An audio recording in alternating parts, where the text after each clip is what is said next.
to have the band back together today.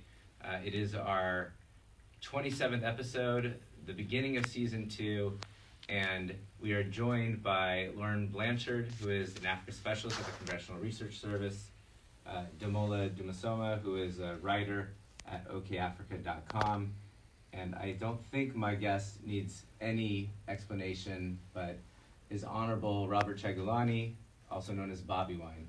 Bobby, thank you for joining us today. Thank you for having me. Bobby, last time we talked a year ago, you had come to the United States because you had been detained by the Ugandan authorities and beaten, and you were getting medical detention. And we talked, the four of us, about your life story and why you entered politics. But a lot has happened in 1 year. And in particular, you announced that you were running for president. And so I was hoping you could catch us up.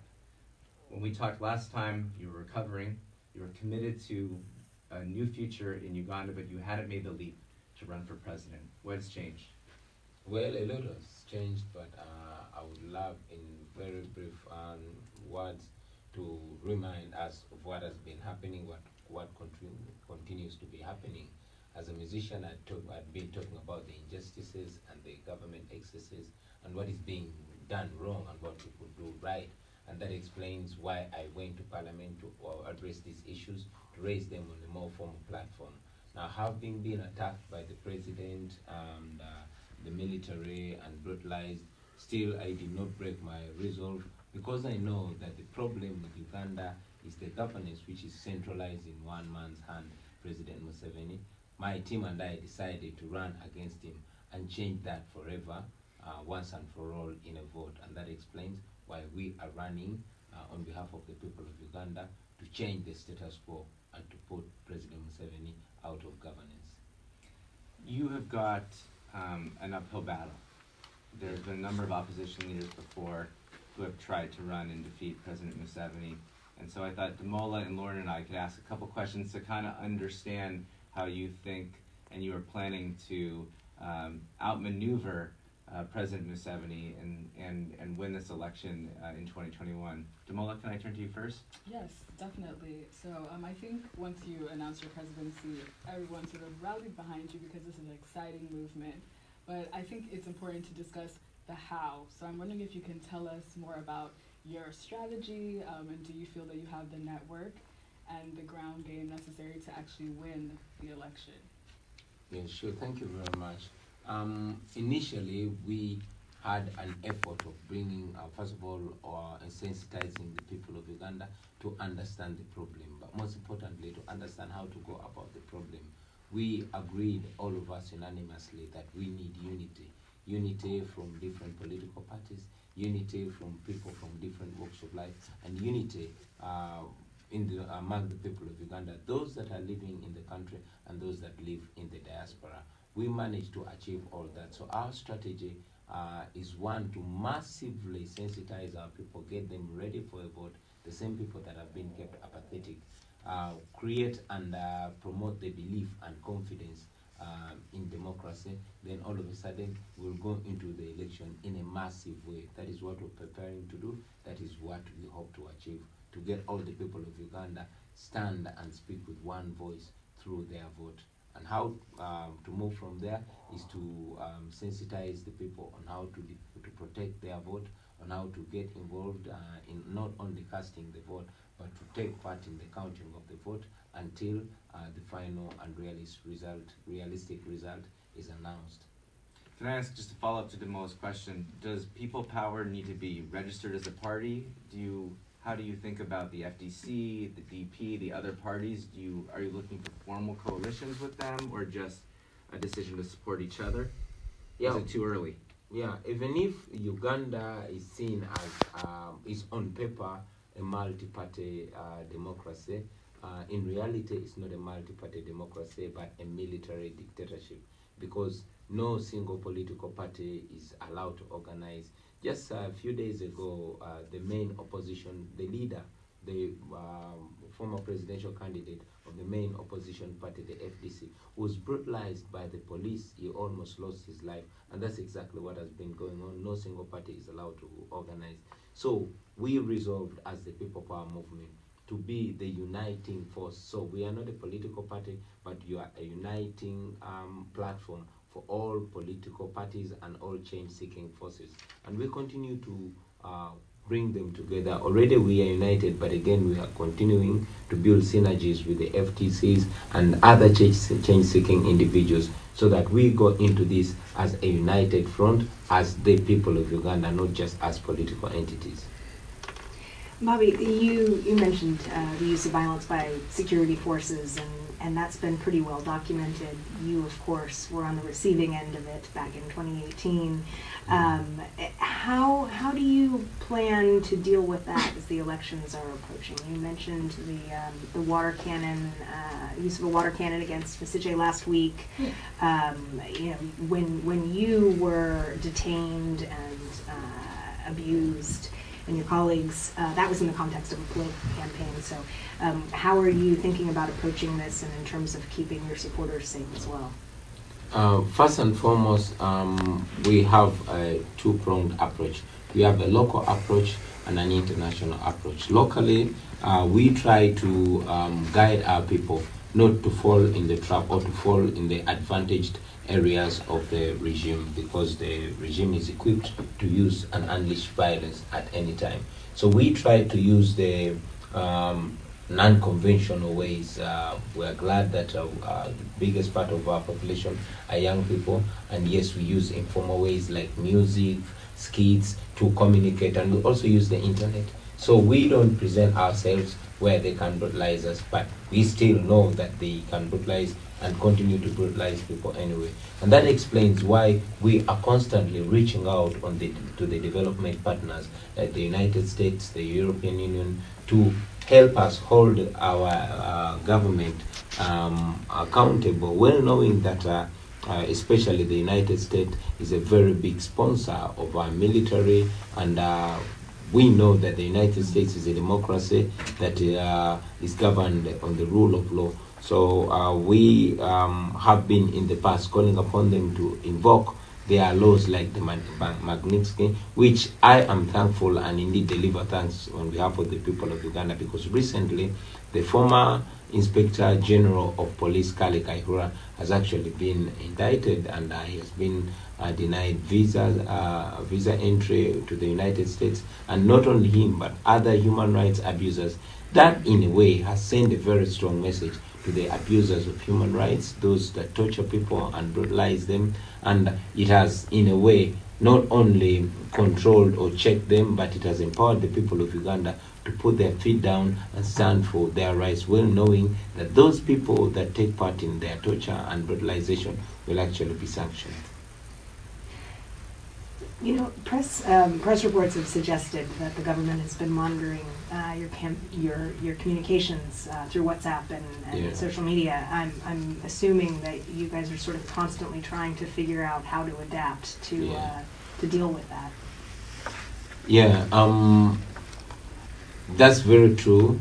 So we are supposed to be disheartened with it, but again, we also are glad to know that we are dealing. We have an old man and a young man tussling out in a young generation style. In this generation where we have different apps, different modes of communication, all we have to do is try to go around it and to try to put it so much in our youthful style that cannot be controlled. We know that the regime has invested so much in tapping and infiltrating the communication, but again, we just have to keep evolving, keep inventing new forms of communications that are able to go around all the curtailment. You know, I follow Uganda closely here in Washington, and I have to tell you, Bobi, I can't figure out what is your status, right? You still sometimes vote in Parliament. You travel sometimes, no concerts. How do you even keep track of it? It just seems like the government's restrictions around your movement and what you can do change day to day. How do you navigate really sort of an inconsistent approach to your status? You're still under treason charges as well, right? How do you manage to run a campaign with so much uncertainty that hangs over you? Well, on top of the treason charge, I was recently charged with annoying the president. So charges in Uganda just keep coming. They don't have to be, in our law books, because it is not a rule of law. And indeed, whatever happens does not mean, our curtailment does not necessarily have to be out of breaking any law. It has to just be as per the interest. This and more is supposed to be a challenge, but for us, it is a window of opportunity because we're dealing with a failing state that has no control and has no structured operation whatsoever. The more they target me, is the more my other colleagues are able to maneuver unchecked. And we also know, most importantly, that much as the leadership of the regime is bent on curtailing and stopping us, even people working within the regime actually are hungry for change. So it is those security officers, it is those police officers, those military officers that are within the regime that actually many times help us go about it. That explains how I'm supposed to pass by the national airport without being caught. It is until I'm already airborne or already out of the country that the regime knows that I'm actually out of the country. So it is a cat and mouse game, really, with us and the regime. I could be able to move out of my house if I don't announce, but if I tweet that I'm going to attend a church function or I'm going to attend a wedding, I will find that church surrounded or that wedding surrounded by the military. So it's more or less a Tom and Jerry game.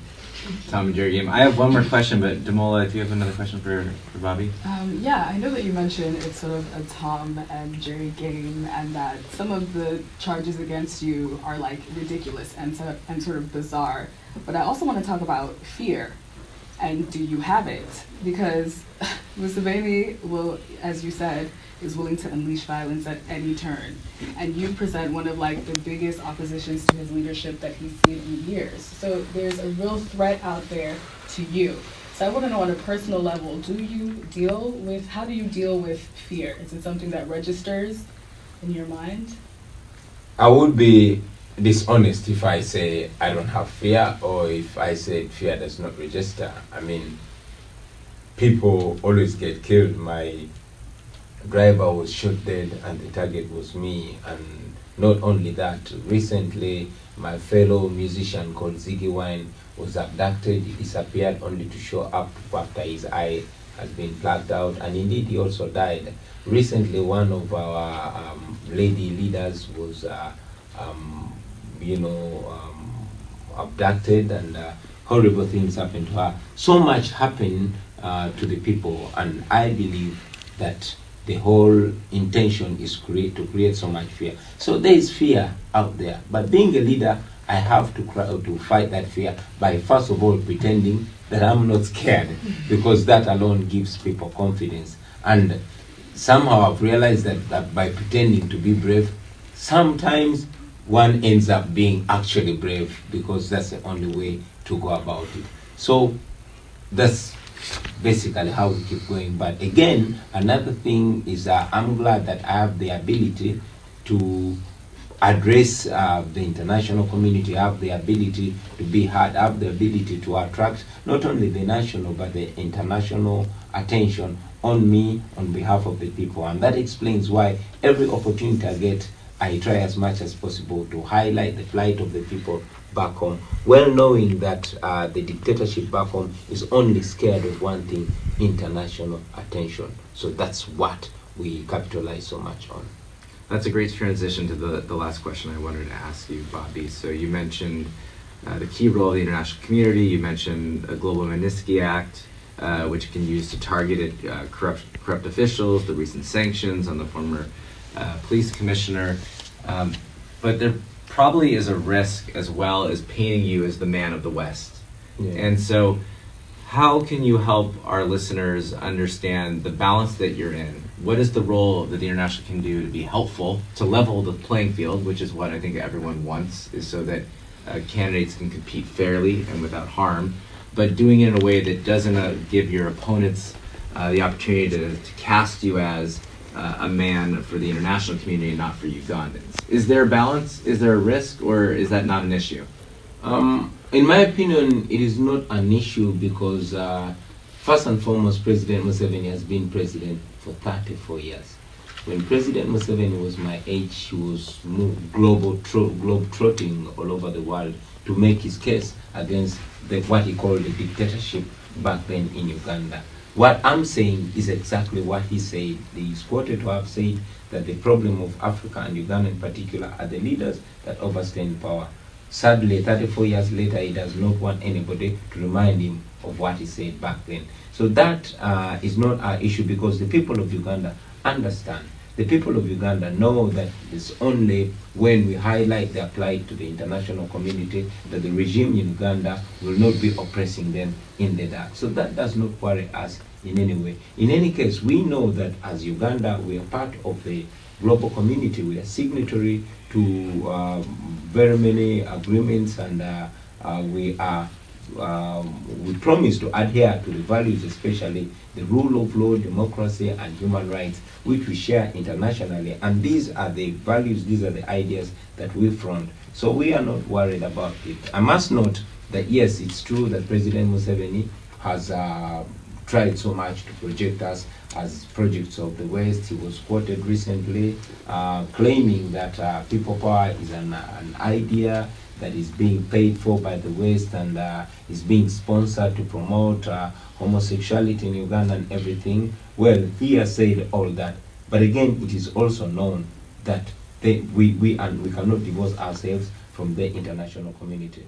We continue to request the international community to hold the leadership of Uganda accountable and make respect for human rights, democracy, and leveling the playing field as preconditions for cooperation. If we achieve that, if we achieve a fairly leveled playing field, we know that that would be the master stroke for the people of Uganda to have their voice reign supreme.